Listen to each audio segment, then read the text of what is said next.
Assalamualaikum warahmatullahi wabarakatuh. Waalaikumsalam warahmatullahi wabarakatuh. Bismillahirrahmanirrahim. Alhamdulillahi rabbil alamin. Wassalatu wassalamu ala ashrafil mursalin, imamil muttaqin, sayyidil ghurril muhajjalin, wa ala alihi wa ashabihil mujahidin at-tahirin, amma ba'du. Saudara-saudara kaum muslimin rahimakumullah. Satu hari ketika seorang ulama besar bernama Al-Imam Al-Faqih Abu Lais tengah berjalan-jalan di dekat kota Basrah, berkelumpulah sekelompok orang di dekat beliau. Mereka datang mengajukan satu pertanyaan. Imam, kami ingin bertanya. Di dalam Al-Quran itu Allah Subhanahu wa ta'ala menjelaskan, Ud'uni astajib lakum. Berdoalah kepadaku, aku akan jawab doamu. Mintalah kepadaku, aku kabulkan permintaanmu. Itu dan begitu janji Allah di dalam Al-Quran. Kami, kata orang-orang tadi, sudah lama berdoa kepada Allah. Tapi kenapa sampai sekarang doa kami ini belum dikabulkan? Katanya, ud'uni astajib lakum. Kalau kamu berdoa, aku jawab, aku penuhi, aku kabulkan doamu. Itu janji Allah. Kami sudah lama berdoa pagi, sore, siang, malam.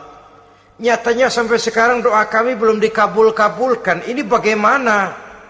Apa ayat Quran salah? Apa Tuhan lagi lempengan gak denger?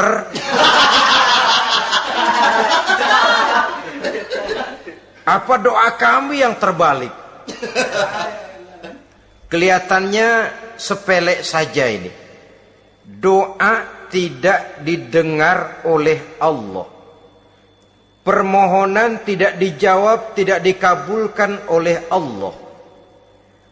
Tapi sebenarnya kalau kita mau merenung, kemalangan apa yang paling besar dalam kehidupan ini selain daripada kalau permohonan dan doa kita sudah tidak dihiraukan oleh Allah?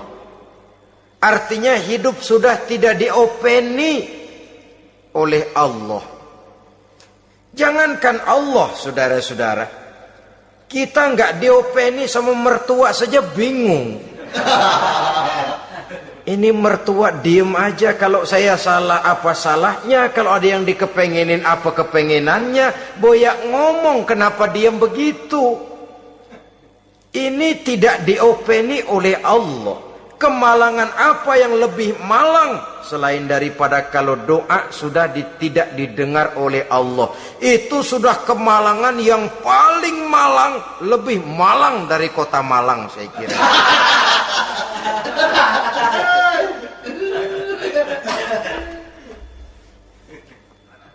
Menghadapi pertanyaan ini, Imam Al-Faqih Abu Lais senyum. Lalu beliau berkata, tuan-tuan, tahu kenapa doa tuan-tuan tidak dijawab, permohonan tidak dikabulkan? Allah sudah tidak memperdulikan tuan-tuan ini. Kami tidak tahu, Imam, maka kami bertanya. Begini, hati tuan-tuan itu mati. Dari hati yang mati, channel tidak nyambung kepada Allah. Dari channel yang putus tidak ada getaran strom, bagaimana akan timbul gejala? Hatimu mati, jadi pantas kalau doa tidak dikabulkan, permohonan tidak dipenuhi, doa tidak terjawab, hatimu mati. Saudara-saudara kaum muslimin, dari hati yang mati ini, getaran tidak akan sampai ke hadratullah azza wa jalla.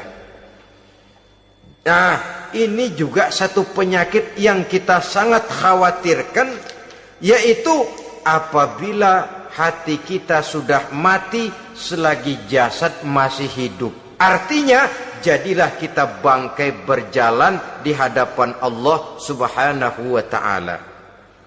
Sementara kita sangat disibukkan dengan menggali berbagai macam jenis obat penangkal penyakit zahir, dan kita kurang perhatian untuk mencari obat penangkal penyakit batin yang kalau diserang penyakitnya menghancurkan kehidupan abadi di akhirat nanti. Perkembangan ilmu kedokteran nyata benar diikuti dengan perkembangan jenis-jenis penyakit. Makin maju ilmu kedokteran, makin modern penyakit. Ngerti juga rupanya itu penyakit. Dulu kita tidak kenal yang namanya AIDS. Kita tidak tahu yang namanya liver. Kita tidak kenal yang namanya stres. Paling yang banyak cika, masuk angin, dan sebagainya. Tapi baiklah, penyakit-penyakit batin yang menyebabkan hati menjadi mati, dan dari hati yang mati, doa tidak naik, tidak didengarkan oleh Allah subhanahu wa ta'ala.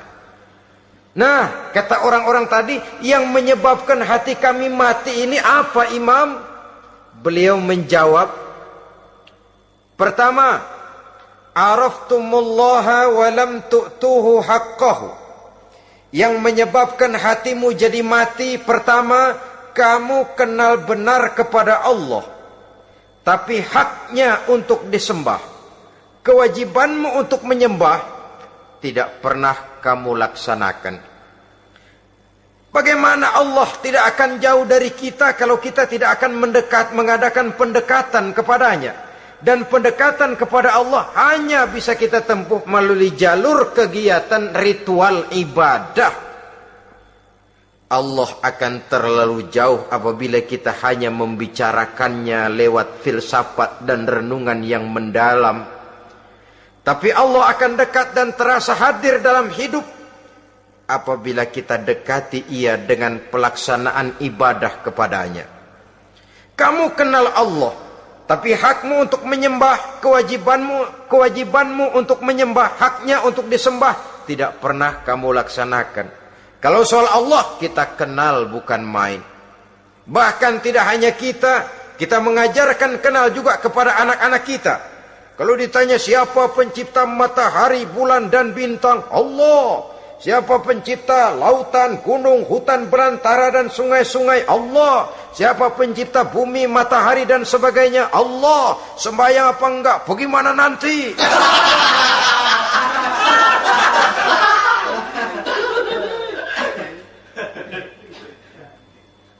Tanpa pendekatan, Allah akan jauh.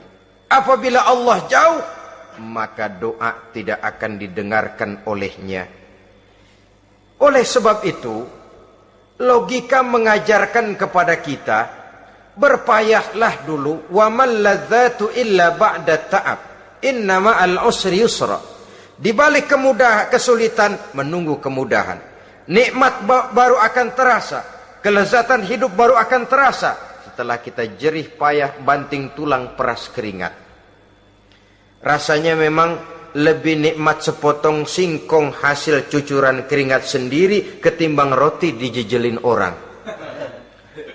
Ini berarti kita ingin mohon pertolongan kepada Allah, sementara dengan Allah sendiri kita jauh. Sama saja dalam kehidupan kita analoginya, saudara-saudara. Orang tidak kenal kepada saudara, tahu-tahu jauh dari saudara, tahu-tahu datang mau minjem duit. Apa kesan saudara? Enak aja, kenal enggak, dekat enggak, datang-datang mau minjem duit. Emang duit percetakan bapak lu?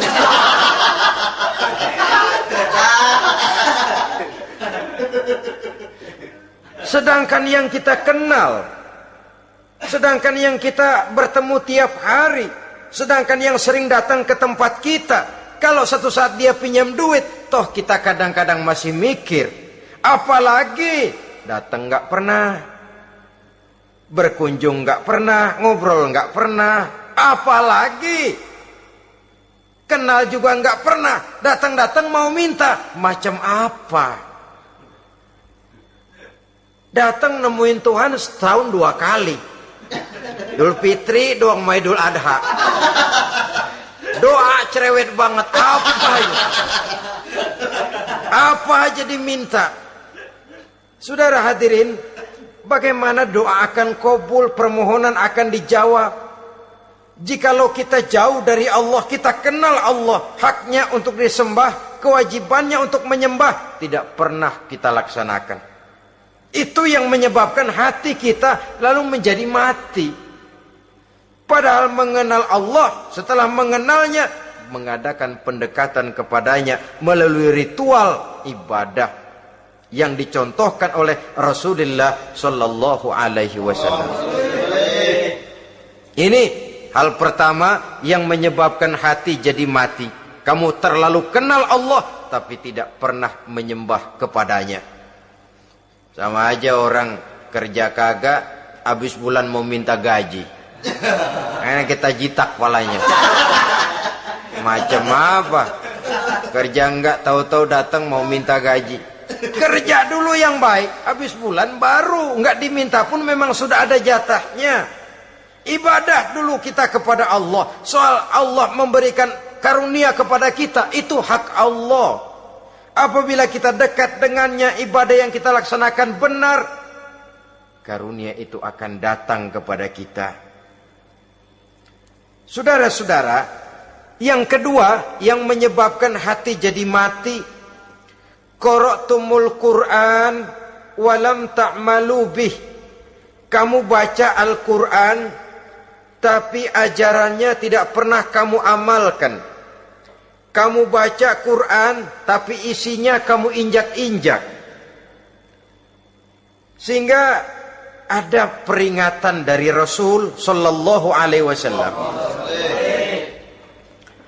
Beliau bersabda, "Iza azzamat ummatid dunya wa fi riwayatin dinaron wa dirhaman nuzi'at minha haibatul Islam. Wa iza turikatil amru bil ma'rufi wan nahyu 'anil munkari hurimat 'alaihim barakatul wahyi. Wa iza tasabat ummati saqatat min 'ainillah." 3 peringatan keras tapi yang merupakan gejala penyakit kita umat Islam diperingatkan oleh Nabi kita. Pertama, iza azzamat ummatid dunya.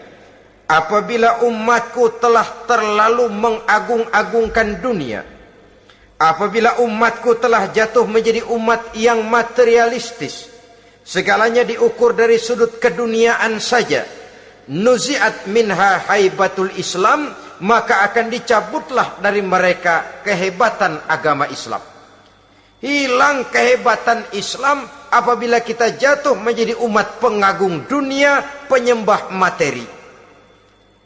Nilai kita, keberadaan kita tidak dihargai orang lain. Orang memandang kita remeh saja. Orang Islam gak ada apa-apanya, bayar aja. Bisa dibeli, bisa diatur, bisa dikerjain, garap saja. Nuzi'at minha haibatul Islam, hilang dari mereka kehebatan Islam ini. Kenapa? Mereka telah mengagungkan dunia dan menjadikannya sebagai tujuan. Padahal dunia cuma alat, materi cuma alat, harta cuma alat. Yang kedua, wa iza turikatil amru bil ma'rufi wan nahyu 'anil munkari hurimat 'alaihim barakatul wahyi. Apabila telah ditinggalkan amar ma'ruf dan nahi munkar, maka hilanglah keberkahan wahyu. Ini yang ada hubungannya dengan masalah kita. Kita baca Quran, kita tidak amalkan isinya. Bagaimana hati tidak jadi mati? Amar ma'ruf dan nahi munkar ditinggalkan orang, hilang keberkahan wahyu. Pada saat itu boleh jadi Quran ada, tapi cuma tinggal tulisan saja. Islam ada, cuma tinggal sekedar nama saja. Diseminarkan, disimposiumkan, dimuktamarkan, tapi tidak dijabarkan dalam kehidupan sehari-hari. Apabila amar ma'ruf dan nahi munkar telah ditinggalkan orang, hilang keberkahan Quran itu. Akibatnya apa? Apabila amar ma'ruf tidak lagi digalakkan orang, nahi munkar tidak dilaksanakan orang, lalu orang menilai sesuatu menurut seleranya sendiri. Mana yang ma'ruf, mana yang munkar, tidak ada lagi patokan utama. Kalau baik kata otaknya, dia kerjakan. Tidak baik menurut otaknya, dia tinggalkan. Agamanya adalah otak, berhalanya adalah akal. Akhirnya umat kehilangan pedoman. Tidak lagi jelas mana batas yang ma'ruf, mana batas yang munkar. Dalam kondisi sedemikian, akhirnya akan terjadi penjungkiran nilai. Paling celaka nantinya, yang ma'ruf malah dianggap munkar, yang munkar malah menjadi ma'ruf. Peringatan ketiga dari Nabi, wa iza tasabat ummati saqatat min ainillah. Apabila umatku sudah saling berbantahan, apabila umatku sudah saling caci memaki, saqatat min ainillah, jatuhlah mereka dalam pandangan Allah Subhanahu wa ta'ala. Hilang wibawa umat yang sudah saling mencaci maki, saling menjatuhkan, saling gasak, gesek, gosok. Justru agama menganjurkan kita ini saling asah, asih, asuh. Kadang yang kita praktekkan, kita ini saling gasak. Yang kedua, saling gesek. Yang ketiga, saling gosok. Gasak, gesek, gosok. Kacau kita ini. Saling gasak, menjegal kawan seiring, menggunting dalam lipatan. Saling gosok, fitnah sana, fitnah sini. Saling gesek, sikut kiri, sikut kanan. Tidak peduli orang lain luka dan sebagainya. Yang penting dia bisa nangkring. Jatuh kita dalam pandangan Allah apabila umat sudah saling mencaci maki. Maka kita kembali kepada persoalan, hal kedua yang menyebabkan hati jadi mati, qara'tumul Qur'an walam ta'malu bih. Kita baca Al-Quran, tapi ajarannya nyaris tidak kita amalkan di dalam kehidupan kita. Akibatnya hati lalu jadi mati. Itu yang kedua. Yang ketiga, yang menyebabkan hati jadi mati dan doa tidak terjawab, idda'aitum annakum min ummati Muhammadin sallallahu alaihi wasallam walam ta'malu bisunnatihi. Kamu mengaku, kamu memproklamirkan diri sebagai umatnya Nabi Muhammad, tapi sunnahnya tidak pernah kamu amalkan. Malahan perkembangan paling akhir, bukan saja tidak mau mengamalkan sunnah, malah mengingkari sunnah. Inna lillahi wa inna ilaihi raji'un. Oh, Nabi Muhammad itu manusia biasa seperti kita. Sebagai manusia dia bisa salah. Dan ternyata hadis banyak yang palsu. Yang otentik cuma Quran. Selebihnya adalah sejarah. Tidak ada itu sunnah. Langsung saja kepada Quran. Oh, hadis itu bukan sumber hukum. Oh, tidak perlu mengamalkan sunnah. Saudara-saudara kaum muslimin, mengaku kita umat Nabi, tapi sunnahnya kita campakkan, tidak kita amalkan. Setelah tidak kita amalkan, kita campakkan. Setelah kita campakkan, kita ingkari pula. Inna lillahi wa inna ilaihi raji'un. Bagaimana hati tidak jadi mati? Kalau siang malam kita memproklamirkan diri sebagai umat Nabi Muhammad, sementara sunnahnya kita campakkan, kita abaikan, dan kita ingkari dia, sunnah itu. Padahal, jikalau sekarang kita mengenal Islam, jikalau kita sekarang ngerti halal haram, tahu hak batil, bisa memilah dan memilih antara yang ma'ruf dengan yang munkar, itu utamanya adalah karena jasa Nabi Muhammad sallallahu alaihi wasallam. Yang dari generasi ke generasi dilanjutkan oleh para sahabat, oleh tabi'in, oleh tabi'in, terus oleh para ulama-ulama sampai kepada kita sekarang ini. Walaupun beliau hanya berfungsi sebagai penyampai, tapi kepribadiannya dijadikan model oleh Allah Subhanahu wa taala di dalam kita melaksanakan kehidupan beragama. Bahwa beliau manusia seperti kita, memang dalam arti unsur biologisnya ya manusia, punya darah, punya daging, punya hati, punya perasaan, bisa sedih, bisa gembira, tetapi beliau itu termasuk basyarun la kal basyar, manusia yang tidak seperti manusia pada umumnya, punya spesifik. Dan itu wajar sebagai seorang Rasul pilihan Allah, apalagi merupakan Rasul pilihan dari sekian puluh pilihan.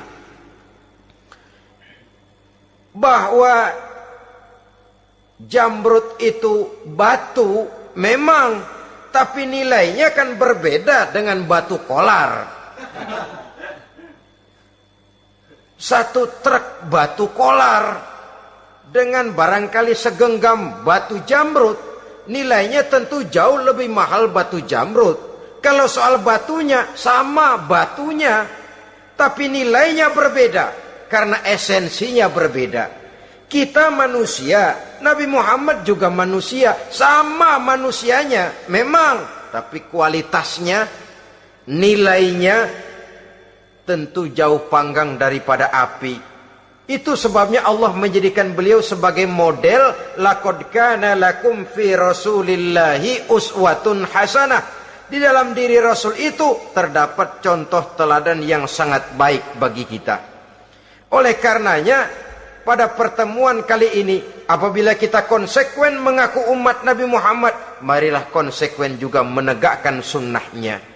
3. Yang keempat, yang menyebabkan hati jadi mati dan doa tidak terjawab, akaltum ni'mata rabbikum walam tashkurulah.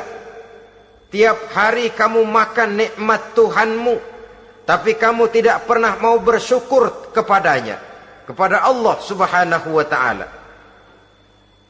Nikmat Tuhan kita doyan banget, tidak pernah sehari dan sesaat pun terlepas diri dan hidup ini dari nikmat-nikmat yang diberikan Allah.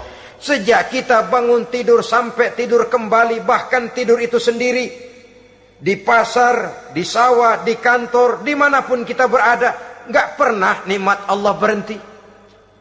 Hidup kita dalam alam diberikan segala fasilitas untuk menunjang kehidupan. Nggak pernah Allah pasang pajak matahari, nggak pernah Allah pasang pajak gas udara. Nikmat-nikmat yang banyak itu tiap hari kita kecap, tiap hari kita nikmati, tapi kita tidak pandai bersyukur. Padahal Allah memberikan peringatan keras dalam hadis qudsinya, man lam yashkur ala na'mai wa lam yasbir ala balai falyakhruj min tahti samai wal yatlub rabban siwaya.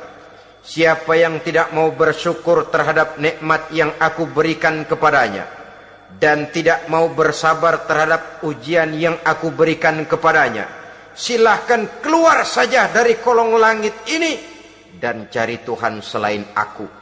Diusir oleh Allah. Kalau orang tidak mau bersyukur terhadap nikmat yang aku berikan dan tidak mau bersabar terhadap ujian yang aku timpakan, keluar dari kolong langitku, keluar, cari Tuhan selain aku. Diusir. Lah yang ngusir Allah. Anak sekarang bilang mau ke Menong.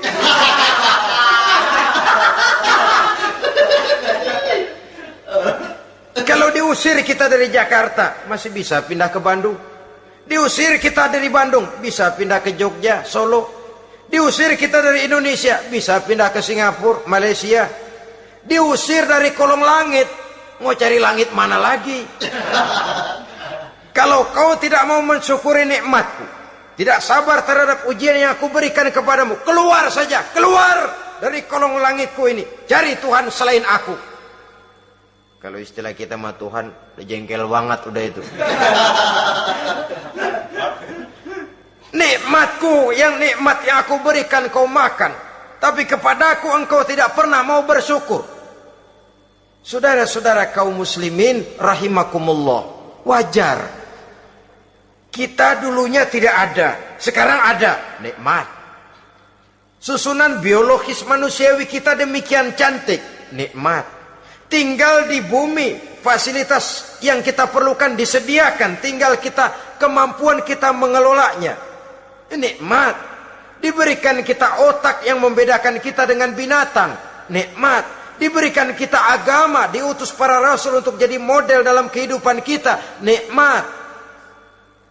Kalau cara kita emang kurang apa sih? Apa yang kurang, hai manusia? Engkau tidak ada, aku adakan.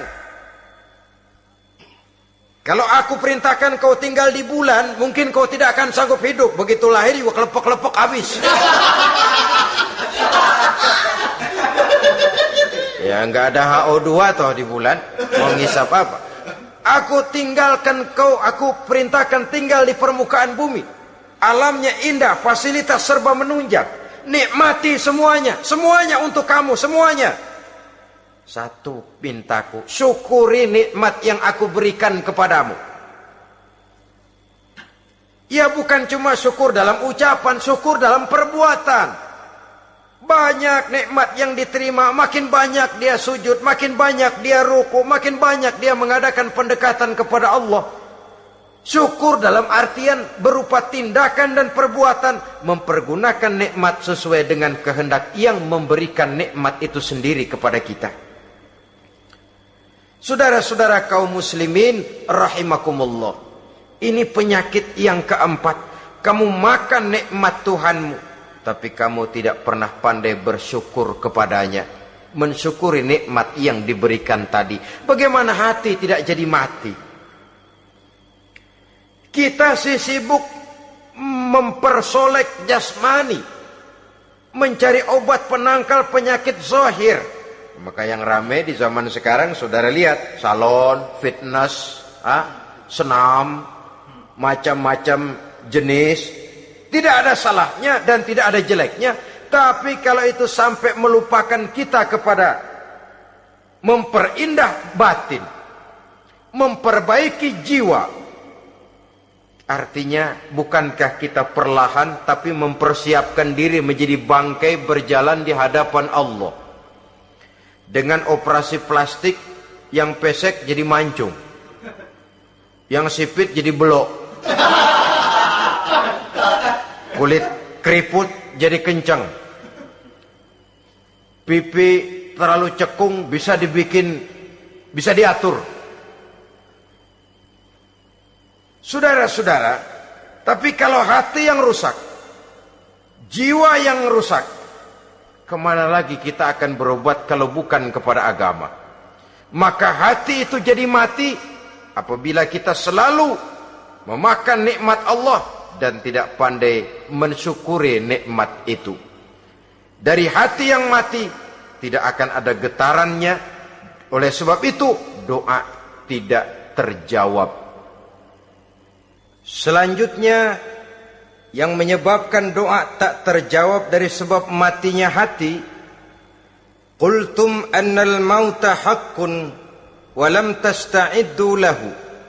Kamu berkata, kamu yakin bahwa mati adalah sesuatu yang benar, tapi kamu tidak pernah punya persiapan untuk mati. Padahal menurut logika, orang yang akan bepergian jauh tentu dia harus mempunyai bekal yang cukup. Semakin jauh jarak perjalanan yang akan ditempuhnya, semakin banyak perbekalan yang harus dibawanya. Dahulu, seketika beberapa jamaah dari Yaman akan melaksanakan ibadah haji dengan nekat, mereka berprinsip, pokoknya kan berangkat haji jadi tamunya Allah, nanti Allah yang akan ngelayanin. Mereka nekat, modal badan doang berangkat. Diadukan kepada baginda Rasul, lalu turun peringatan dari Allah, wa tazawwadu fa inna khairaz zadi taqwa. Jangan begitu, bawa bekal. Sesungguhnya bekal yang paling baik adalah takwa. bahwa berangkat dengan bekal takwa itu bekal yang paling utama, tapi bekal-bekal yang lain pun jangan diabaikan. Kalau kita akan berangkat untuk tujuan yang baik, bekal yang paling utama memang takwa, tapi tidak berarti harus mengabaikan bekal-bekal yang lain. Begitulah, semakin jauh perjalanan yang akan kita tempuh, semakin banyak bekal yang harus kita hadapi. Kalau saudara mau pergi ke Surabaya, tidak membawa bekal kemudian berani berangkat, rasanya sih saya pikir itu bukan berani, nekat namanya. Sama saja orang belum pernah sembahyang mati, nekat tuh orang, berani amat. Belum berbuat kebaikan barang sedikit pun sudah mati, nekat namanya itu. Sama saja tadi, nggak bawa bekal apa-apa berangkat ke Surabaya. Sampai Surabaya belum tentu, sengsara udah jelas. Belum punya bekal yang baik sudah mati. Sampai ke surga belum tentu. Tapi kebelangsak dan sengsara, rasa-rasanya pasti itu. Oleh karena itu, kalau kita yakin mati sesuatu yang benar, sesuatu yang pasti datang menimpa, maka hendaklah kita mempersiapkan bekal. Kemudian idda'aitumun najata minan nar wa ramaitum fiha anfusakum. Kamu memproklamirkan diri ingin selamat dari neraka, tapi kamu lemparkan dirimu ke dalam neraka. Bagaimanapun bajingannya bajingan, kalau ditanya ente mau masuk neraka enggak? Jawabannya pasti enggak. Itu pasti. Perbuatannya sendiri yang melemparkan dirinya ke dalam neraka, membiarkan dirinya berlarut-larut, bertimbun-timbun dalam dosa dan kesalahan, dan tidak akan ada niatan untuk memperbaiki diri. Hanyut di meja judi, habis ditelan minuman keras, fitnah sana fitnah sini, hasud sana hasud sini. Padahal mulutnya ingin selamat dari neraka, perbuatannya malah melemparkan dirinya ke dalam api neraka. Tidak ada orang yang lebih sayang kepada diri kita selain kita sendiri. Dan menyayangi diri itu tidak cuma dengan memandikannya sehari 3 kali, memakaikannya parfum dengan segala macam merek, memakai sabun yang wangi-wangi, minyak yang harum-harum. Lebih daripada itu, jaga dan sayangi diri. Jangan jatuhkan dia ke dalam perbuatan-perbuatan yang bisa menjerumuskan diri itu ke dalam neraka. Kemudian disambung oleh Imam Al-Faqih Abu Lais yang menyebabkan doa tidak terjawab karena hati mati. Idda'aitum dukhulal jannah walam ta'malu laha. Kamu ingin masuk surga, tapi kamu berat mengamalkan perbuatan yang bisa menyampaikan kamu ke surga. Semua kita kalau ditanya mau masuk surga, mau. Tapi jarang yang berlomba melakukan perbuatan-perbuatan yang bisa menyampaikan kita ke surga. Kemudian yang terakhir kata Imam Al-Faqih Abu Lais, dafantum mautakum walam ta'tabiru laha. Kamu menguburkan orang yang mati di antara kamu, tapi kamu tidak bisa mengambil iktibar, tidak bisa mengambil pelajaran dari mayit yang jenazah yang kau kuburkan itu. Mestinya kan nguburin orang tuh membuat sadar. Iya, kalau sekarang dia saya baringkan di liang lahat, menghadap ke arah kiblat, bantalnya tanah, setelah itu ditutup dengan papan, lalu ditimbun dengan tanah. Iya, sekarang giliran dia. Giliran saya, entah besok, lusa, bulan depan, tahun depan, tapi pasti mengubur mayat, mengubur jenazah, tapi tidak bisa mengambil iktibar dari yang dilaksanakannya itu. Ini merupakan penyakit-penyakit batin yang merupakan handicap, yang menimbulkan jarak antara kita dengan Allah Subhanahu wa ta'ala. Pantas kalau itu semua ada pada diri kita, hati jadi mati. Dari hati yang mati, doa tidak akan tembus. Kita tidak lagi akan diperdulikan oleh Allah Subhanahu wa ta'ala. Dan itu sekali lagi kemalangan yang terbesar dalam kehidupan kita. Bagaimana jalan keluarnya? Pertama, memperbaiki batin kita, menyelamatkan diri daripada penyakit-penyakit yang bisa mematikan hati seperti yang sudah saya sebutkan tadi. Yang kedua, berdoa dengan adab, sehingga tata cara di dalam kita bermohon kepada Allah Subhanahu wa taala dibicarakan secara khusus oleh Al-Imamul Ghazali dalam kitab Ihya beliau yang disebut adabud doa.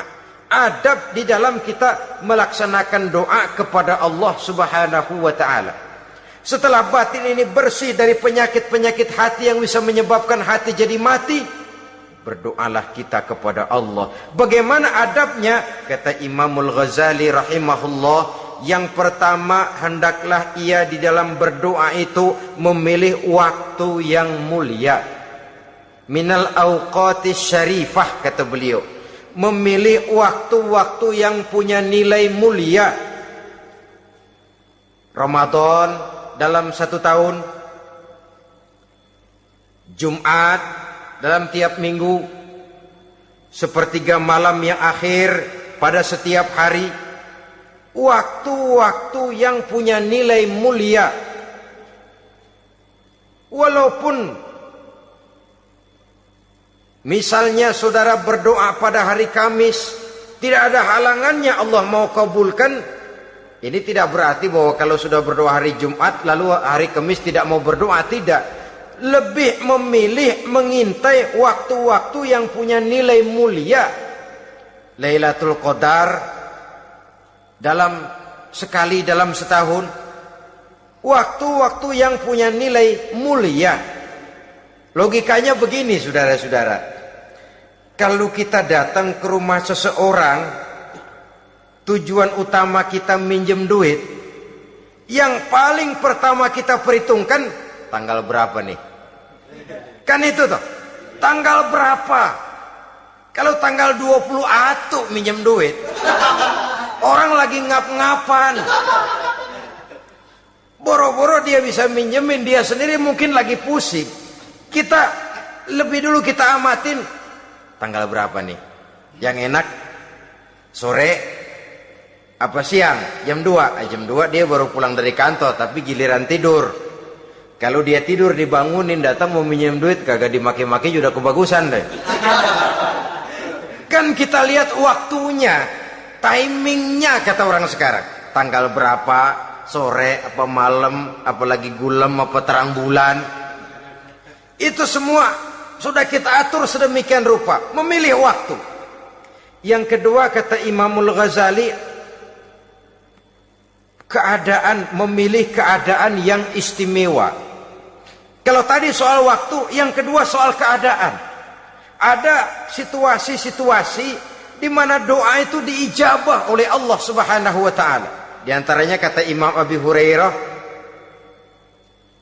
"Inda zahbis sufuf fi sabilillah." Pada waktu mengatur barisan perang membela agama, di situ doa kabul.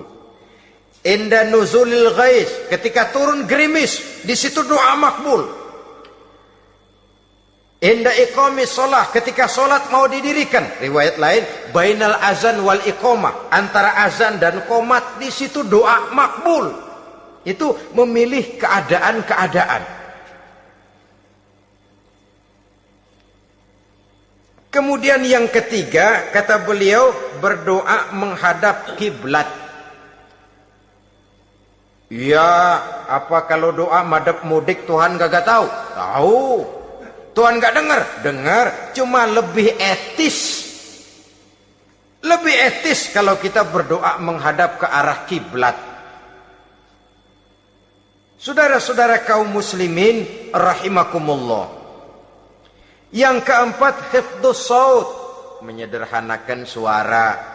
Tidak terlalu keras, juga tidak terdengar orang lain, apalagi kalau doa kita diaminkan oleh orang lain. Tidak usah terlalu keras. Kenapa? Karena Allah yang kita meminta kepadanya bukan zat yang tuli, bukan zat yang buta, bukan zat yang tidak dengar, bahkan dia maha dengar. Juga tidak terlalu seperti orang berbisik-bisik, apalagi kalau doanya doa bersama-sama. Tapi kadang-kadang terdorong oleh husnuzon dari para makmum saja. Tidak peduli apa yang dibaca oleh imam, yang kedengaran cuma amin aja gerengan. Amin, amin, amin, amin, amin, amin.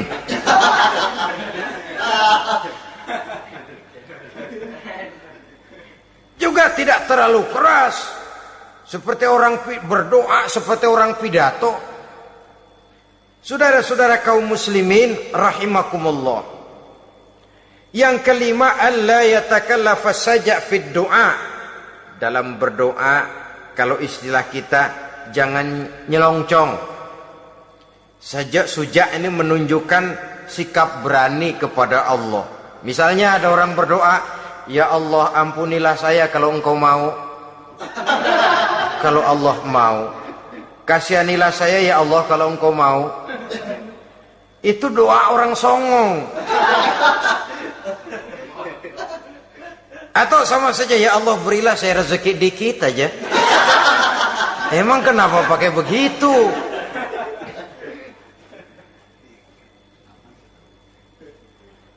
Allah yatakallafa saja fid du'a. Yang keenam kata Imamul Ghazali, at-tadarru' wal khusyu'. Dengan tadarru' dan khusyu', dengan sikap tawadu, benar-benar ya seperti kita lah kalau datang memang menghajatkan pertolongan dari seseorang, segala action kita atur supaya hajat kita itu kabul, kan begitu. Kadang-kadang istilah orang kalau perlu ngesor mah ngesor dah, yang penting permintaan dikabulkan, gitu saja. Kita lihat sekarang ini, ramai orang bicara soal film-film Parno. Kelihatannya pendatang-pendatang baru, pokoknya asal bisa main dah, bugil ya bugil dah. Yang penting nyohor, bisa tampil. Walaupun dalihnya semua sama, mula-mula cuma iseng. Adegan panas bagaimana? Kalau tuntutan skenario apa boleh buat? Apa boleh buat? Emang nggak bisa milih. Setelah film beredar baru saya juga jijik ngelihat, ya tadi kemana waktu bikin?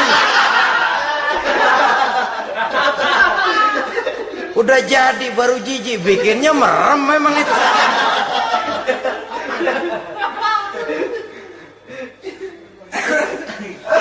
Tapi ada satu analogi, asal bisa main, asal bisa tampil di layar, apa saja jadi taruhan sudah. Bugil ya bugil dah, nggak soal dah, pokoknya bisa main, tampil, nyohor, masuk koran. Udah seperti kata-kata orang Arab, bul ala zamzam fatu'raf. Kalau pengen terkenal kencingin sumur Zamzam. Artinya apa? Bikin yang aneh-aneh, yang orang nggak kerjain, ntar ngetop. Yang ngetop lempengan jeleknya. Sumur Zamzam dikencingin, kan nyohor itu. Sedunia orang kenal. Kenapa? Gila. Saudara-saudara kaum muslimin rahimakumullah, sangat kita sayangkan kalau lalu orang berlomba-lomba dengan cuma modal paha mulus, wajah cantik, dimauin apa saja mau, lalu bisa tampil. Akibatnya yang jadi korban adalah anak-anak kita, disuguhi tontonan-tontonan yang meracuni jiwa mereka. Walaupun akibatnya barangkali ya lain, seperti band orkes dengan film memang akibatnya tidak langsung ya. Kalau band orkes akibatnya langsung, dia bisa berantem di tempat lokasi. Film orang nonton tahu dia di tempat itu, bukan di tempat itu dia praktek, pulang jadi pikiran dia, tadi serem ya, ntar kalau udah kesempatan kita praktek. Ntar ngancemnya itu yang gak enak. Tapi yang saya analogkan dengan persoalan kita, tingkah pola artis apapun dilakukan asal bisa main. Nah itu tuh, asal dapat kesempatan acting. Dalihnya ya tuntutan skenario lah. iseng lah, macem-macem lah. Tapi yang jelas satu target, saya harus dapat kesempatan main. Untuk sampai ke situ, cara apa saja harus saya tempuh. Tidak peduli harus menginjak-injak norma dan budaya bangsa yang luhur. Tidak peduli harus bertentangan dengan kaidah agama. Tidak peduli hasilnya meracuni umat masyarakat, terutama generasi muda. Yang penting kan ngetop. Saudara-saudara, baiklah ya, itu soal lain. Tapi soal kita ialah at-tadarru wal khusyu'. Bermohon kepada Allah dengan tadarru, khusyuk dan tawadhu. Seperti kalau kita mau bermohon kepada seseorang, kita merendahkan diri. Pak, saya memang orang gak mampu, Pak. Utang saya udah selebar kampung, Pak. Anak udah 16 seperempat. Apa saja kita meratap, menghibah, mengeluh, merintih, ujungnya kan yang penting gue minjem duit dapat dah gitu. Apa kayak diomongin, pokoknya pulang bawa duit, itu saja. Itu strategi manusiawi. Kalau ini kita adakan konteks, oh iya, kepada Allah lebih lagi kita tadarru, khusyuk, tawadhu. Doa dengan tawadhu, sebab kita akan bermohon kepada yang serba maha. Menghadap ke arah kiblat, duduk bertafakur dengan khusyuk, tawadhu. Jangan doa sembari tolak pinggang.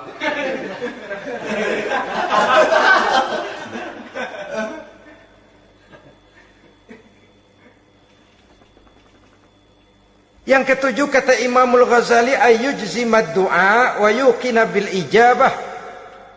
Hendaknya dia menjazamkan doanya itu dan yakin bahwa doanya akan dikabulkan oleh Allah. Sebab kata Nabi, innallaha la yaqbalu du'aan min qalbin ghafilin lahin. Allah subhanahu wa ta'ala tidak akan menerima doa dari hati yang lalai dan main-main. Doa ke orang ugah-ugahan.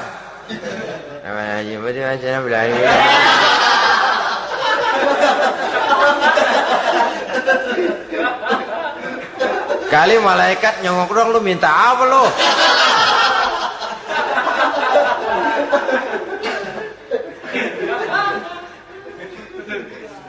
Seperti tadi itu, kita datang mau minjem duit sama orang, ngomongnya ogah-ogahan.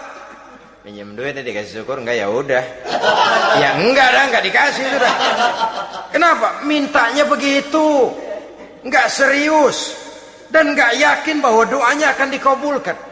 Kalau kita sudah punya keyakinan, jangan-jangan doa saya enggak diterima Allah. Enggak. Kata Allah, ana inda zanni abdi bi. Aku sih bagaimana menurut sangka hambaku kepadaku saja. Kalau sangkanya baik, aku baik. Kalau sangkanya doanya dikabulkan, aku kabulkan.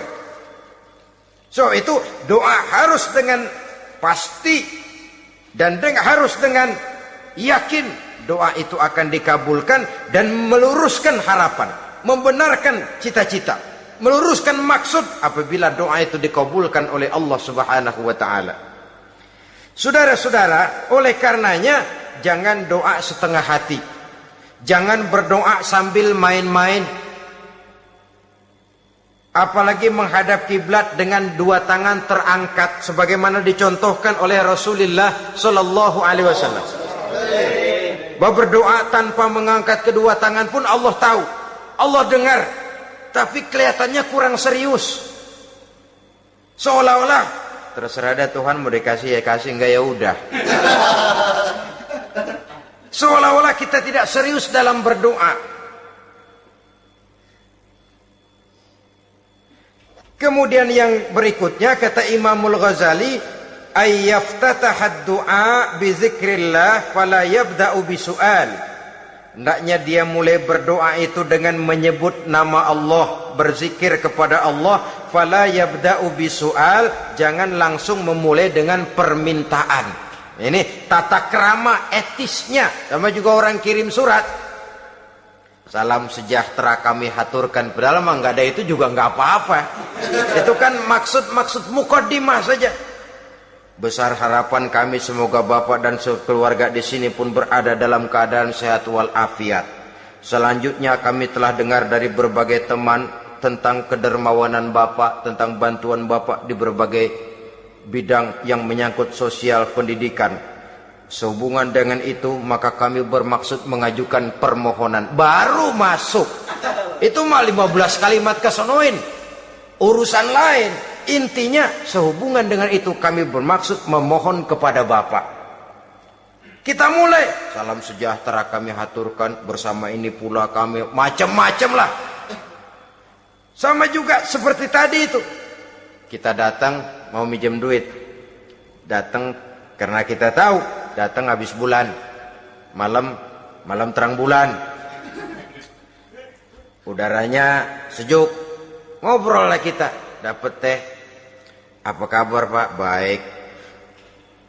Aduh Bapak sih untung dah Pak. Kayak pemurah lagi. Saya tahu Bapak banyak nyumbang di mana-mana. Di Angon aja tuh orang di Angon.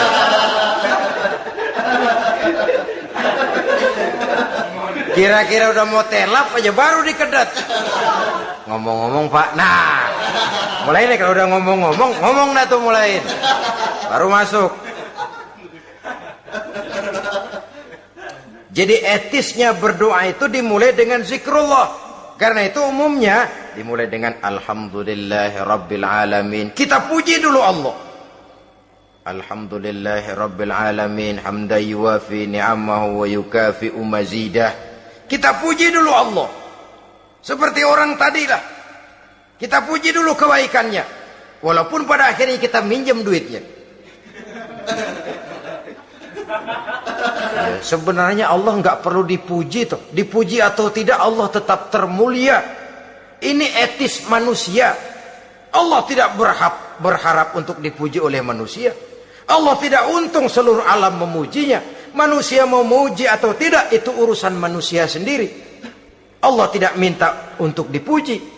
Allah juga tidak gila kepada pujian. Kalau kita memulai doa dengan pujian, etis kita kepada Allah Subhanahu wa taala di dalam kita bermohon kepadanya. Saudara-saudara kaum muslimin rahimakumullah. Kemudian menyesuaikan doa dengan kondisi. Ini termasuk syarat batin ya, taubat, waraddul mazalim kata Imam Ghazali, menolak segala macam kezoliman. Artinya kalau berdoa itu tahu diri. Kalau gaji kita sebulan 700 atau 800 900 ribu, berdoa minta rezeki 1 juta, itu tahu diri namanya. Kan cuman kurang 100 ribu. Ya, kalau kerja kagak minta gajian 1 juta. Pengen doa dikabulkan, rasanya secara etis nggak tahu diri orang berdoa seperti itu. Orang datang mau minta duit, mau pinjam duit kepada kita, kan kita lihat kira-kira mampu ngembaliin nggak nih orang. Kita lihat, kita evaluasi kemungkinannya. Lalu si yang minjem tentu tahu diri. Kalau memang kekuatannya ngembaliin tidak seperti kekuatannya mulangin, hendaknya dia timbang rasa. Begitu juga kepada kita etisnya kepada Allah Subhanahu wa taala. Tahu diri, menyesuaikan doa dengan keadaan. Kalau tidak ada gap terlalu jauh panggang daripada api, nanti nasibnya bagai si pungguk merindukan bulan. Apabila adab-adab di dalam berdoa ini kita perhatikan, sejak dia dari adab yang zahir sampai kepada adab yang batin, kemudian penyakit-penyakit yang membuat hati itu jadi mati, maka insya Allah doa kita dijabah oleh Allah Subhanahu wa taala.